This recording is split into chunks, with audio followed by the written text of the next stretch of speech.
Just explain a little more about the thinking behind this decision. Well, I think I'm stuck between a rock and a hard place, really. It's a very, very difficult situation to find myself in.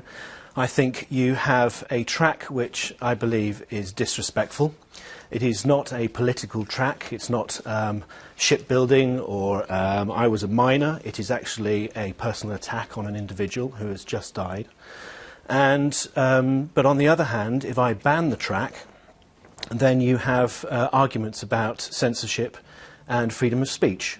So I also took into account as well the very difficult scenario of the fact that there's also a grieving family involved here who have yet to bury a loved one. So those sort of elements were in my thinking to come up with this decision that I would play not the track in full, but a clip of the track within a journalistic environment. You're saying that you have not banned this, but if you're not going to play it in full, that's effectively what you've done.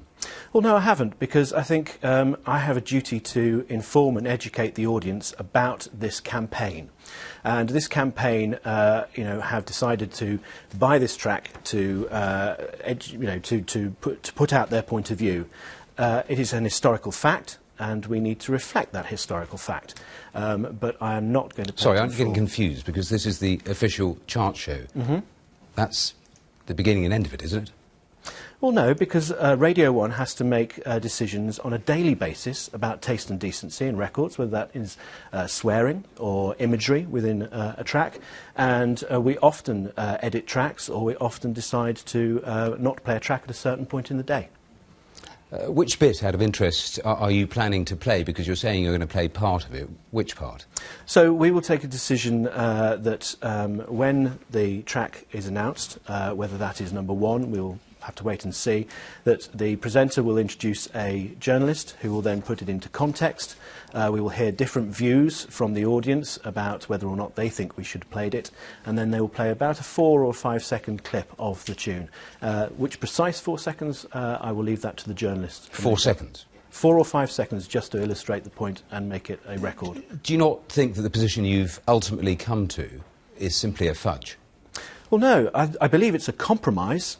And I hope that your audience realise the complexities and emotional arguments on both sides of the fence, which means that I believe I've come to a logical decision. But the point is, it's either offensive and inappropriate, or it's not. And you appear to be trying to find a position somewhere in between.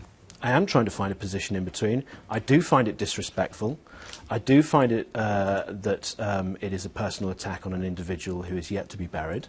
And I find but I'm also aware that on the other side of the fence, you have some very fundamental questions about freedom of speech, the right to demonstrate, and I don't want to get involved. But that's the point I was going to come on to. I mean, what about the rights of people who buy music? And this is the official chart show. What about their rights in this, if they're not going to hear the full track? Well, I believe the track is only 52 seconds long. Whatever the length of it. But I think that in the past there have been many campaign records, records that have gone to number one, like Killing in the Name Of, and we took an editorial decision on that track to edit it because it had 17 F words in it. So we're always making difficult editorial decisions on a daily basis.